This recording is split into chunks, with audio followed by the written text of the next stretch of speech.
Le rêve numéro 1, c'est de les guérir tous. À Sainte-Justine, on a 150 environ nouveaux patients par an qui viennent au centre de cancérologie Charles Bruno. Et sur ces 150, quand on dit qu'on a 20% d'enfants qui décèdent, ça veut dire très concrètement qu'on a une trentaine d'enfants par année qui nous quittent. Là, je suis arrivé en retard à l'entrevue parce que j'étais retenu par 2 patients à qui j'ai expliqué à leurs parents qu'il n'y avait plus de possibilité de guérison puis qu'il fallait s'enligner sur des soins palliatifs. Donc le premier rêve, c'est que j'ai plus à faire ça.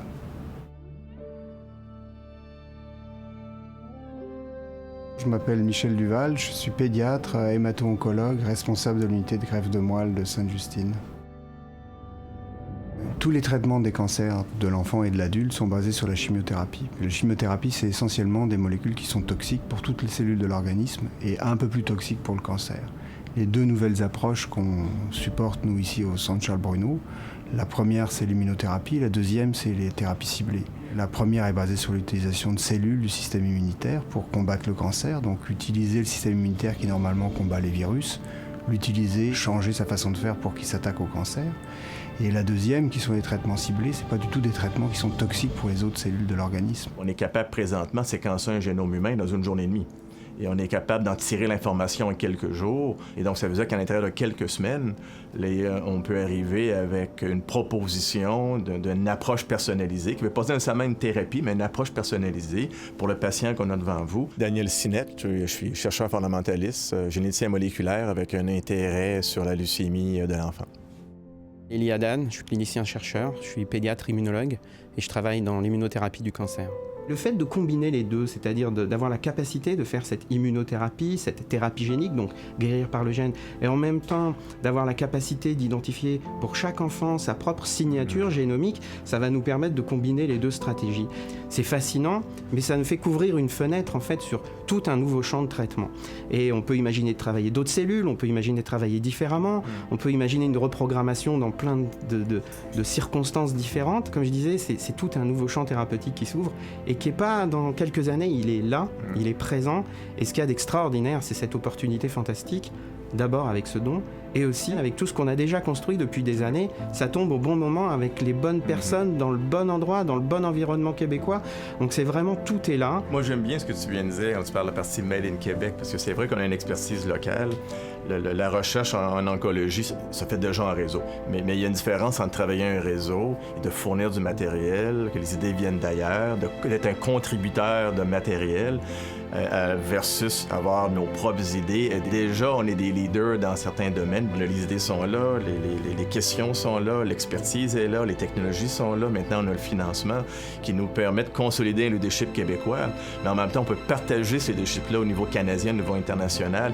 Et là, ça devient intéressant. Et le fait d'être des leaders et d'être innovateurs et d'être ceux qui créent les choses, ça fait que les enfants québécois vont pouvoir bénéficier en premier et pas prendre ces années de retard sur les traitements. Je m'appelle Elijah, j'ai 13 ans et j'ai eu mon cancer à 8 ans. Ils m'ont fait une greffe de moelle osseuse. Ça m'a donné des réactions sur la peau et aussi dans mes articulations. Moi, je savais pas que c'était grave.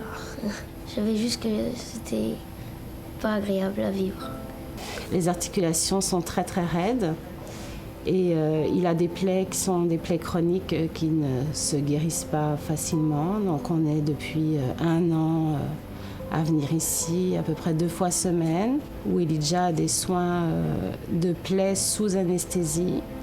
Donc moi j'ai des inquiétudes par rapport à l'anesthésie qui s'enchaîne comme ça. Encore une fois, pour des séquelles qui vont arriver des années plus tard, parce qu'on aura fait aujourd'hui des anesthésies. Je suis Émilie Leclerc, la maman de Elijah Tricoire, qui est suivie ici à Sainte-Justine depuis juin 2012. Je m'appelle Myriam, voici mon conjoint Sébastien. Nous sommes les parents de Charlotte, qui a maintenant 3 ans. Charlotte, son aventure ici à Sainte-Justine a commencé alors qu'elle avait 19 mois. Autour de 16 mois, là, à l'été 2015, Charlotte, elle a commencé à présenter des vomissements. Elle perdait des forces. On savait qu'il y avait quelque chose là, qui allait pas. On consultait, mais on trouvait rien. Puis à un moment donné, on a fait un scan. On a vu une masse au cerveau. Donc tout de suite, à Sainte-Justine. Marie-Hélène Colpron, infirmière à la clinique d'oncologie. Charlotte a eu un diagnostic à l'âge de 1 an d'une tumeur cérébrale qu'on appelle un médulloblastome. Dès le diagnostic, a commencé des traitements. Elle a eu d'abord une chirurgie, évidemment. Ensuite, on a commencé des traitements quand même assez intensifs. J'ai une petite cocotte d'à peine 1 an et demi.